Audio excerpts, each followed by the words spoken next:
The chains clanged softly against the damp stone floor of the holding cell as I shifted my weight for the 100th time, every muscle screaming from the hours I'd spent kneeling.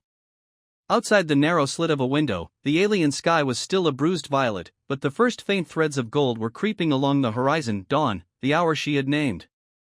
Her voice still echoed in my skull from yesterday's tribunal, cold and absolute: execute him at dawn. The words had fallen like a blade, spoken to the assembled guards without so much as a flicker of hesitation. I was just another human specimen, a curiosity from the stars who had dared to speak back, to refuse submission, to remind them that humanity didn't kneel forever. I could still taste the blood from the last beating they'd given me for that defiance. My lip was split, one eye swollen shut, but I kept my gaze fixed on the door anyway. Waiting. Heart hammering so loud I was sure the guards pacing the corridor could hear it. Every second stretched into an eternity of suspense, the kind that makes a man's skin crawl and his mind race through every possible way this could end. Would they drag me out into the courtyard and make it quick with the plasma lance? Or would they prolong it, the way they love to prolong everything for humans, because we screamed louder, they said. Because we fought harder. Because we made it entertaining. Footsteps. Not the heavy tread of the guards this time. Lighter. Precise. The door hissed open on magnetic locks, and there she stood, Commander Vera, tall and luminous in the half-light, her silver scales catching the glow from the corridor like liquid moonlight. The same woman who had sentenced me. Her crimson eyes, usually flat with imperial indifference, now burned with something I couldn't name. Fear? Regret? Or the same fire I'd seen flicker the night she'd come alone to my cell 2 weeks ago, demanding answers about Earth, about why humans refuse to break? She stepped inside and the door sealed behind her with a finality that made my stomach drop. No guards followed. Just her. Alone. The air thickened instantly, charged with the scent of ozone from her uniform and the faint metallic tang of her species' adrenaline. I forced myself not to flinch as she actually knelt. Level with my chained wrists. You remember what I commanded, she said, voice low, barely above a whisper. It wasn't a question. I swallowed the dryness in my throat. Execute him at dawn. Yeah. Hard to forget the woman who signed my death warrant. Her hand, cool, scaled, impossibly gentle, lifted my chin so I had no choice but to meet those burning eyes. Up close, I could see the tremor in her jaw, the way her pupils had narrowed to slits the way they did when she was fighting some internal war. I gave that order in front of the entire council. They recorded it.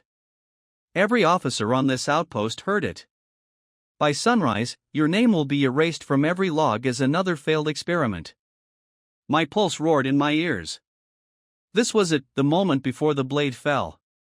I'd rehearsed a dozen last words in my head. Curses, defiance, maybe even a joke to spit in their faces. But looking at her now, so close I could feel the heat radiating from her skin, the words died. Because there was no triumph in her expression. Only raw, gut-wrenching pain. Then why are you here? I rasped. Come to watch me sweat? Make sure I beg? Her fingers tightened on my chin, not cruelly, but like she was anchoring herself. Because at dawn. I will not be here to watch anything. She leaned in until her forehead nearly touched mine, her breath mingling with mine in the stale cell air. And neither will you. The words hit like a plasma round to the chest. I searched her face for the lie, for the trap, for the imperial cruelty that had defined every interaction since they dragged my ship down. But all I saw was desperation. The same desperation I'd felt when I'd first told her stories of Earth. Sunrises over oceans, laughter in crowded streets, the stubborn refusal of humans to accept chains. She'd listened then, night after night, pretending it was interrogation. Now the mask was gone.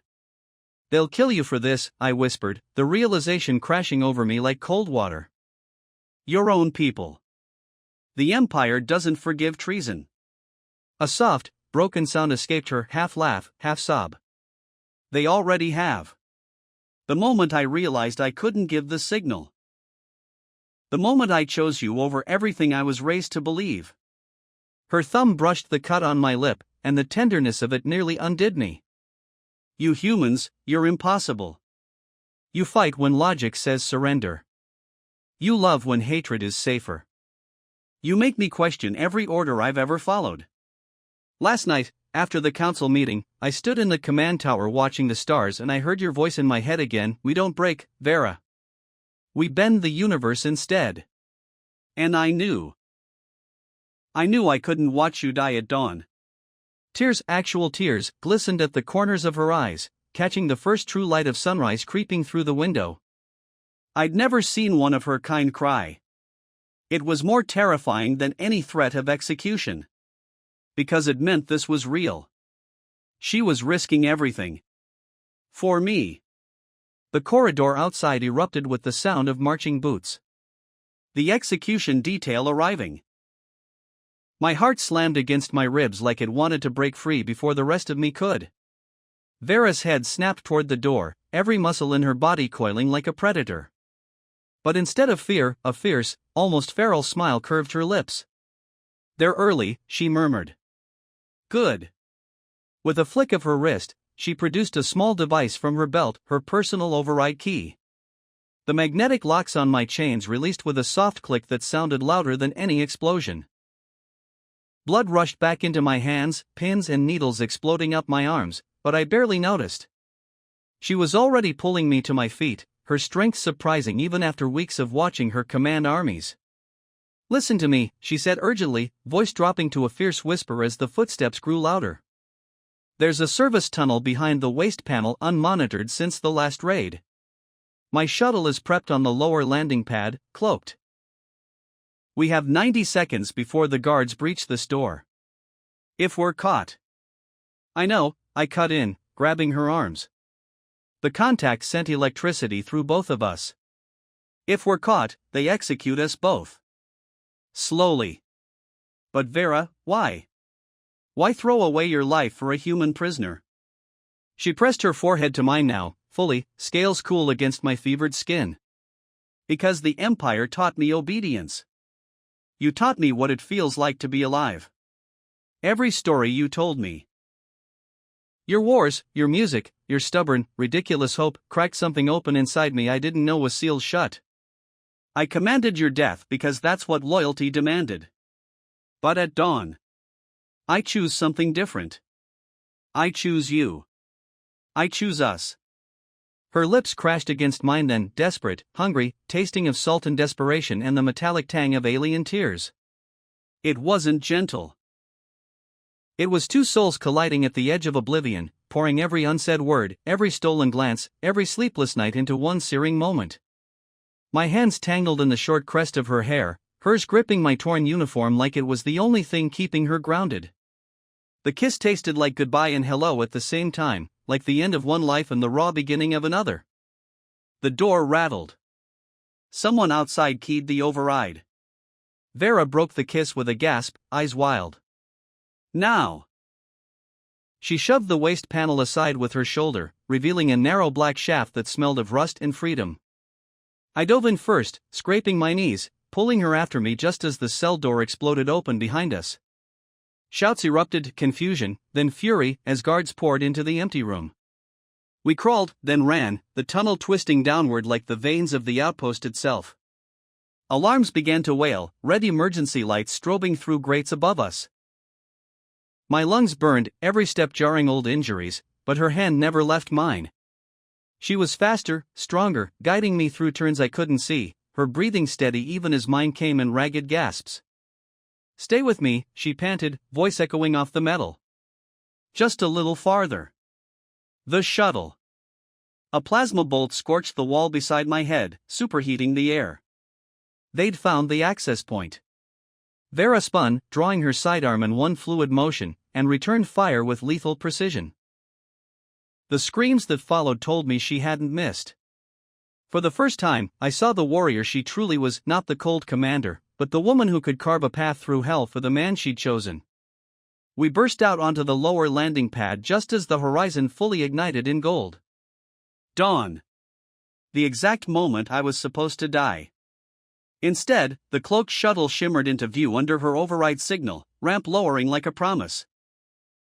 Wind whipped across the platform, carrying the scent of alien forests beyond the outpost walls. Freedom, if we could reach it. I hesitated for one heartbeat, turning back to look at her. She was bleeding from a graze on her shoulder, silver blood staining her uniform, but her eyes were alive in a way I'd never seen. Radiant. Victorious.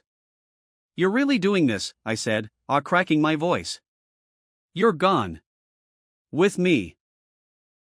She grabbed my face with both hands, pulling me close one last time as the shuttle engines hummed to life. "I commanded your execution at dawn," she whispered against my lips, fierce and trembling. "But dawn came, and I chose life instead. With you. Always with you." We ran up the ramp together as more bolts streaked past, the outpost's defenses waking too late. The hatch sealed behind us with a hiss that sounded like the universe exhaling. Inside, the cockpit lights bathed us in soft blue as the shuttle lifted, banking hard toward the horizon. Through the viewport, the outpost shrank below us, guards swarming like angry insects, alarms painting the sky red. But we were already gone.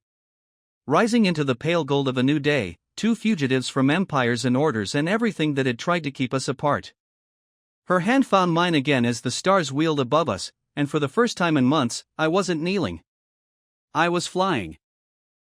With her. At dawn, she had been gone. And so was I, right beside her, hearts pounding in perfect, impossible sync. The universe could come for us now. We'd bend it together.